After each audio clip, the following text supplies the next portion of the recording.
In this episode, I want to address a topic that has found its way to the mainstream lately. I want to talk about poverty, exploitation, abuse, discrimination, and how socioeconomic conditions still determine the value of human life in many parts of the world. This is an episode about classism, servitude, and subjugation. This episode is about modern slavery.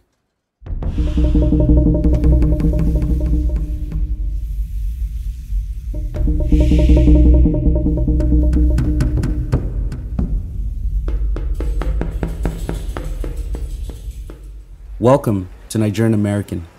My name is LD. This is my podcast.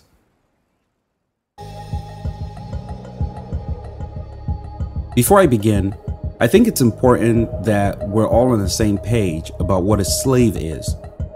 Here are the Oxford Dictionary definitions of the word slave. Definition 1. A person who is the legal property of another and is forced to obey them. Definition 2. A person who works very hard without proper remuneration or appreciation. Definition 1 describes slavery as the legal ownership of a person by someone else. The ownership terms aren't specified in the definition, except that the person who is owned is forced to obey their owner. Definition 2 highlights conditions that qualify a slave. A slave is someone who, in quotes, works very hard without proper remuneration or appreciation. End of quote. By the end of this episode, I hope that you will, if you don't already, understand the need for more empathy and compassion for fellow human beings, regardless of their social or economic class or status. I hope that you will agree that no one person's life should be more valuable than another on this planet, and that every human deserves the right to be treated with basic dignity and respect. I hope that you will have a better appreciation of the need to protect basic human rights. In 1948, the United Nations General Assembly put together a Universal Declaration of Human Rights document that would act as the moral contract of the New World. The relevance of this text was evident at the end of the Second World War, which caused almost 50 million deaths. It was drafted by representatives with different legal and cultural backgrounds from all regions of the world. It set out, for the first time, fundamental human rights that must be universally protected. Article 1 of that document states, and I quote, "All human beings are born free and equal in dignity and rights. They are endowed with reason and conscience and should act towards one another in a spirit of brotherhood." Period. Article 2. Everyone is entitled to all the rights and freedoms set forth in this declaration, without distinction of any kind, such as race, color, sex, language, religion, political or other opinion, national or social origin, property, birth, or other status. Furthermore, no distinction shall be made on the basis of the political, jurisdictional, or international status of the country or territory to which a person belongs, whether it be independent, trust, non-self-governing, or under any other limitation of sovereignty. Article 3. Everyone has the right to life, liberty, and security of person. Article 4. No one shall be held in slavery or servitude. Slavery and the slave trade shall be prohibited in all their forms. Article 5. No one shall be subjected to torture or to cruel, inhuman, or degrading treatment or punishment. End of quote. I won't read you the entire document, but there are 30 articles. If you haven't seen it already, you can Google it. Just so we're still on the same page, I want to highlight some parts of the articles that I've just read to you. Article 1 states that all human beings are born free and equal in dignity and rights. This is important because it suggests that all humans are equal and should have a basic level of dignity and freedom. Unfortunately, society divides humans into classes, in which those considered to be the higher classes are typically afforded more dignity and rights than those in the lower classes. The Universal Declaration of Human Rights seeks to address this problem by deliberately outlining rules that we must abide by and protect in order to encourage equality for all humans all over the world. Again, Article 4 states that, I quote, "No one shall be held in slavery or servitude. Slavery and the slave trade shall be prohibited in all their forms." End of quote. Article 4 is very important because it talks about all forms of slavery. When we talk about slavery today, many people immediately imagine the Hollywood movies Amistad or Roots or 12 Years a Slave. Those movies are set in the 18th, 19th, or early 20th centuries, and they paint a similar picture. The stories told in those movies about the mass enslavement of Africans in America is one that shapes most people's understanding of what slavery is. Typically, the stories are about people who are snatched from their homes and forcefully sold off as property to other people in order to work for free. Thankfully, that form of slavery was abolished in the 19th century. But, as we all know now, and with recent exposure of slave markets in Libya, it still exists today. Slavery exists today in many modern and commonly acceptable forms as well, and has continued to harm people all over the world. As a matter of fact, there are more enslaved humans today than ever before in human history. It is estimated that there are over 50 million enslaved people around the world today, including over 15 million children, over 25 million people in forced labor, over 15 million people in forced marriage, and over 5 million people in forced sexual exploitation. Modern slavery exists today in many forms. The purpose of exploitation may vary, but whether it's human trafficking, forced labor, bonded labor, child marriage, descent-based slavery, or domestic slavery, the practices are very common and must be tackled if we're to fulfill the Universal Declaration of Human Rights that we signed in 1948. Let me explain a few forms of modern slavery, and these are some of the popular ones. Forced labor. Forced labor occurs when people are forced to do any work or provide a service against their will and under the threat of some form of punishment. It affects millions of men, women, and children around the world and is most often found in industries that require a lot of workers and has little to no regulation. Forced labor deploys physical violence on its victims, often with remuneration that is below acceptable labor limits, or in some cases, no payment at all. It often affects the most vulnerable and excluded groups in regions where such groups have no means nor capacity to revolt or escape. Many of the West African migrants who end up getting trapped in Libya on their way to Europe are sold off and often end up in forced labor camps, working on farms, in mines, and in factories. There are over 25 million people in forced labor around the world today. Another kind of slavery is debt bondage, otherwise known as bonded labor. This is the world's most widespread form of slavery. When people borrow money they cannot repay and are required to work to pay off the debt, and then end up losing control over the conditions of both their employment and the debt.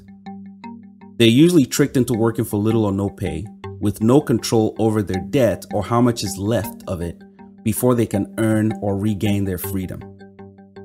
Most or all of the money they earn goes towards paying off their loan, but the value of their work invariably becomes much greater than the sum of money that they owe. Bonded labor is most widespread in South Asian countries such as India and Pakistan. Often, entire families have to work to pay off the debt taken by one of its members. Sometimes, the debt can be passed down the generations, and children can be held in debt bondage because of a loan their parents had taken decades ago. People bonded by debt face coercion, violence, and intimidation if they try to leave. In India alone, hundreds of thousands of men, women, and children are forced to work as bonded laborers in brick kilns and agriculture. They suffer extreme exploitation and abuse. Human trafficking is another form of slavery.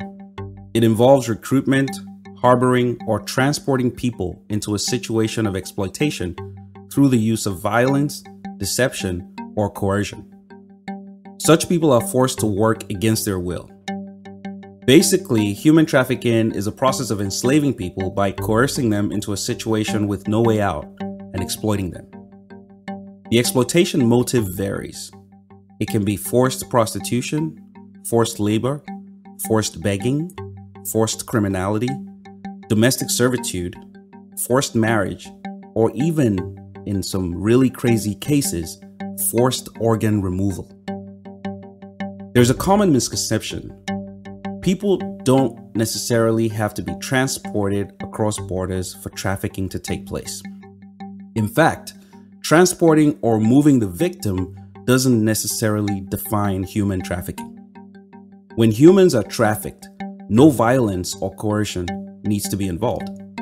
Simply bringing people into exploitative conditions in an unfamiliar environment constitutes human trafficking. Many people who fall victim of human trafficking are people seeking to escape poverty, to improve their lives, and to support their families. Typically, they get an offer of a well-paid job in a city or abroad or in another region. Very often, they borrow money from their traffickers in advance so that they can pay for, arranging the job, for the travel cost, and the initial accommodation. When they arrive at the destination, they quickly find out that the work they applied for doesn't exist, or that the conditions are different from what they expected. But it's too late. And in some cases, their travel documents are taken away and they're forced to work until their debt is paid off. In Nigeria, traffickers go to poorer villages or even across international borders to make promises of a better life in the city to many families who willingly allow their children to be trafficked. A significant number of such children or young adults end up as house helps, shopkeepers, sex workers, or street beggars, working to earn their freedom from their traffickers for years and under constant coercion and abuse. Then there's descent-based slavery. Descent-based slavery is a situation where people are born into slavery because their ancestors were captured into slavery and their families have belonged to the slave-owning families ever since. Slave status is basically passed down the maternal line. This form of slavery is still very common in Niger, Mali, Chad, and in some parts of northern Nigeria and Sudan. Many other African cultures and societies have a traditional hierarchy where people are known to be the descendants of slaves or slave owners. So basically, people are born into descent-based slavery and they face a lifetime of exploitation. They're basically treated as property by their masters. They work without pay, usually herding animals, working on farms, or in their masters' homes. They can be inherited, they can be sold or given away as gifts or wedding presents. Women and girls of descent-based slavery typically face sexual abuse and rape, and often they have to bear their masters' children. In turn, their children are also owned by their masters. Another form of slavery is domestic slavery. Domestic work is a sector which is particularly vulnerable to exploitation because of the unique circumstances of working inside a private household, combined with a lack of basic legal protection. Domestic workers perform a range of tasks in private homes, including cooking, cleaning, laundry, taking care of children, running errands, and stuff like that. Some domestic workers often live in their employers' homes and are often considered as on-call servants who undertake work for their employers 24 hours a day. The pay is often low, with wage payments frequently delayed. Some domestic workers may not be paid at all, or only receive payment in kind, such as food, clothing, and accommodation, or in rare instances, an opportunity at an education or training of some kind. For some domestic workers, the circumstances and conditions of their work amount really to slavery. This happens when employers prevent the domestic workers from leaving the house, don't pay their wages as agreed, or pay the wages to someone else. The use of violence or threats of physical abuse, withholding their identity documents, limiting their contact with their family, and forcing them to work under highly unfavorable conditions. The International Labour Organization estimates that at least 53 million men and women are domestic workers across the world. Women and girls make up the overwhelming majority of domestic slaves. Then there's child slavery. Many people confuse child slavery with child labor, but child slavery is actually much worse. Child labor is harmful for children and hinders their education and development. But child slavery occurs when a child is exploited for someone else's gain. It can include child trafficking, child soldiers, child marriage, and child domestic slavery. When children are exploited for the benefit of someone else, child slavery has occurred. This is common where traffickers offer children as cheap labor to people who pay the traffickers for the services or work done by the child. Where the children are used for domestic labor, they aren't allowed to eat the same food as the rest of their master's family. They don't sleep in the same rooms or wear the same clothes. They wake up before everyone and go to sleep after everyone else. They clean up after the entire family they're enslaved to. They run all errands, wash clothes by hand, do dishes, cook food, take care of babies, and are responsible for all household chores. They're violently abused for any reason at all, sometimes even sexually abused by their masters or traffickers. Some of these children are as young as 5 years old. Some slave masters or traffickers attempt to justify their cruel acts of child slavery by suggesting that the children are being placed in better conditions than where they came from originally.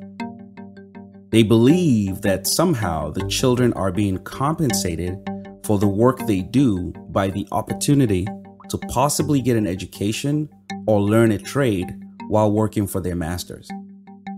They also suggest that such children are not being held against their will and they're free to leave anytime they wish. But sadly, most of the children are violently coerced into those situations by lower-class parents or relatives who are motivated primarily by poverty. And a lot of those children are often psychologically trapped. If you live in West Africa, you see many of such children daily. They're a part of everyday culture. It is so normal that people don't even recognize or consider it as slavery. They're usually called house helps. They're very easy to identify when you meet a family. Usually timid, quiet, underdressed, and carrying the bags or watching and helping the younger children of their masters. Many families who can afford to have a child slave whom they pay a trafficker as little as $20 for monthly. Growing up in Nigeria, I learned about people mostly referred to as agents, who usually traffic such children from poor communities to the cities, offering them to families for cheap labor or in exchange for some other form of compensation of which the child has no say. Some of these children are forced to become child soldiers and exploited by rebels. Some are even blinded or handicapped and forced into street begging. Some are sold into situations where they are sexually exploited regularly by pedophiles. Some are forcefully taken and married off to the highest bidder. There are over 150 million children considered to be victims of child labor today. Over 110 million of those children are under the age of 14. UNICEF reports that there are over 300,000 child soldiers. Many of them are younger than 10 years old. Over 15 million children are victims of child slavery worldwide, according to the International Labor Organization. Overwhelmingly, the majority of them are girls. The last form of slavery I want to discuss in this episode is forced and early child marriage. This is when someone is married against their will and cannot leave the marriage. Many child marriages are often negotiated and executed by adults and can be considered as slavery. Marriage involving children under 16 years of age remains a widely culturally accepted practice in many corners of the globe. UNICEF estimates that 11% of women worldwide were married before reaching the age of 15. In some cases, boys are affected by the practice, but it is mostly girls who suffer slavery as a consequence of child marriage. There is growing global awareness about the negative consequences of child marriage, especially for girls, including risks to their physical and psychological health. And to be clear, child marriage becomes slavery if the child has not genuinely given their free and informed consent to enter the marriage. It also becomes slavery if the child is subjected to control and ownership in the marriage itself, particularly through abuse and violent threats. It is also considered slavery when the child is exploited by being forced to undertake domestic chores within the marital home or labor outside it, and or engaged in non-consensual sexual relations. Child marriage also becomes slavery if the child cannot realistically leave or end the marriage, leading potentially to a lifetime of enslavement. Some cultures, religions, or traditions support child marriage, but it is important to remember that children are in a weaker position to give free, full, and informed consent to marriage than adults, even if they appear to agree or don't express refusal. Many children have little or no control over their movements or person within the marriage, including over sexual relations. Girls in particular are commonly controlled through violence, threats, and humiliation, as well as experiencing isolation and loneliness. Many children may not realistically be able to leave their forced marriages because of the inability to support themselves financially, or they may fear repercussions from in-laws and the wider community, as well as their own families. Girls who leave their marriages without support are often vulnerable to other forms of slavery and exploitation.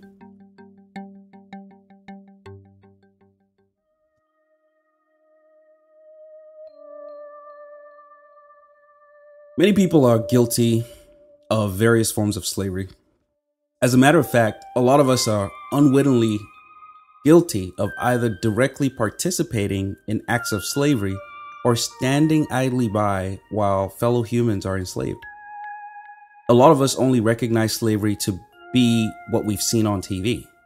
So when we think of slavery, we see chains, people being physically abused and forcefully paraded for sale by other people, mostly of a different race. And it is a concept that most people consider to be long gone. This is why there was serious outrage when CNN discovered slave markets in Libya. In that particular case, it was discovered that migrants looking to travel from many West African countries across Libya and into Europe are captured in Libya and auctioned off into domestic slavery for as little as $200 per person. It was a truly bizarre discovery for most people that in 2017, some evil folks would engage in such acts. Social media has been boiling, demonstrations are being held all over the world, and people are calling for the end of Libyan slave markets. We should all be outraged by it. It is our duty as humans to protect the basic human rights of fellow human beings. Like the late great Martin Luther King once said, and I quote, "Injustice anywhere is a threat to justice everywhere." End of quote. I'm glad that we all agree, and I'm glad that we all condemn the Libyan slave auctions, and that we're actively taking a stand against the enslavement and dehumanization of other human beings, regardless of race, color, religion, or nationality. But here's something else that I want to tell you. What I want to tell you is that there are various forms of human enslavement happening right under our noses. Forms of slavery that we've become so conditioned to and accustomed to that we don't even recognize them as slavery at all. What I'm saying is that the various forms of slavery I described earlier in this episode and their victims also deserve similar outrage and protection. Their fundamental human rights are being violated, and it is the responsibility of every one of us to uphold and protect the Universal Declaration of Human Rights Agreement that we made in 1948. My goal is not to diminish the importance of the message about stopping the slave practices in Libya. This is also not intended as a diversionary message. However, I thought this was a good time to highlight all the other forms of slavery that we could also channel some of our current frustration towards eradicating. I made a post on Twitter and Instagram where I shared the following message. Begin quote. While we're on the topic of slavery in Libya, I hope we also find time to reflect on the slavery and human trafficking in many of our African homes as well. Those house helps from Benin, Togo, whose masters get paid 10,000 naira every month to do chores from dusk till dawn. I'm talking about the ones you kick and scream at all day to do your house chores, watch your kids, do your laundry, do your dishes, cook, etc. The ones you pay less than $50 a month to the man or woman who brought him or her from Benin, Calabar, Akwa Ibom, or Togo. Yes, that is also slavery. Let's not only kick against slavery when it's convenient. If you really want to take a stand, let go of the unfortunate teenager that is slaving away in your quarters right now. You are not very different from the Libyan who paid for slaves to do his chores. We must take a stand against all forms of slavery. It is not only slavery when it is against black people or other races. It is also slavery when it's black on black. Take a stand today. Tell your friend, your family, and your neighbors to let go of their slaves. #slavery. The fact that it is part of our culture doesn't mean we cannot evolve. As we learn and become more aware, we must change our ways and replace our practices with more sensible and more humane ones. Free your slaves today. #slavery. I've had this argument with many who confuse slavery with employment. You cannot employ a child for labor and pay the wages to his or her master, parent, or relative. That is slavery, and it is wrong. There is little difference in the sex worker that was trafficked to Europe and your house help that was trafficked from the village. So long as the trafficker is who gets paid for their work, they are both working towards regaining their freedom. It is slavery. And please don't get all defensive. We've all unwittingly either practiced or tolerated it at some point. I'm not just on a self-righteous rant. We must recognize it for what it is. I'm glad we're all upset about Libya, as we should be. But there is more to be upset about. #slavery. End of quote. There were many responses to my post. Some people agree that we need to do more to eradicate all forms of slavery. But there's still a few people out there who do not understand the various forms of slavery. That is the reason I chose to dedicate this episode to addressing the issue. Some of the comments to my posts on social media suggested that house helps or domestic workers should not be considered slaves if they're duly compensated as mutually agreed. And I agree. However, if they are children, while it may not be slavery in all cases, it is still unacceptable and must be stopped. Child labor is an international crime.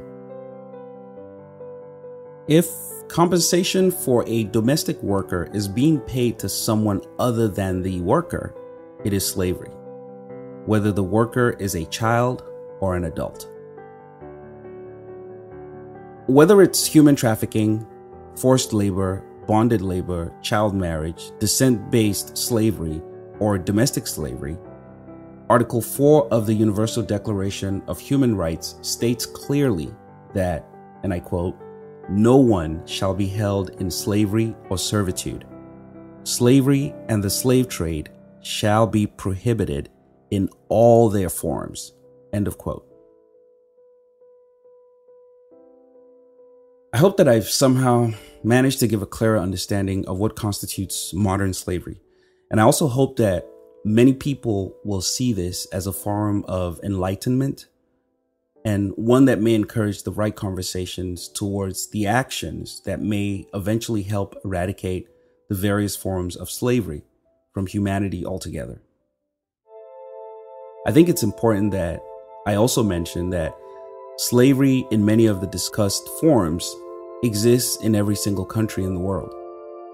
According to the Global Slave Index, the countries with the highest numbers of people in modern slavery are India, China, Pakistan, Bangladesh, and Uzbekistan. But slavery exists in every single country on earth. We must call out Libya for their practices, and we must also begin to address all other forms of slavery, especially those that are hiding in plain sight and have become embedded into modern culture. The top barriers to the eradication of slavery are strict hierarchical social structures and caste systems, poverty, discrimination, lack of respect for children's rights and development needs, and the lack of respect for the basic human right of dignity and freedom. We must all strive to create a world without the conditions for slavery and labor exploitation. Thank you for listening to this episode of Nigerian American. Please feel free to subscribe, leave comments, and share this podcast. You may also reach us by our email, Nigerianamericanpodcast@gmail.com. My name is LD.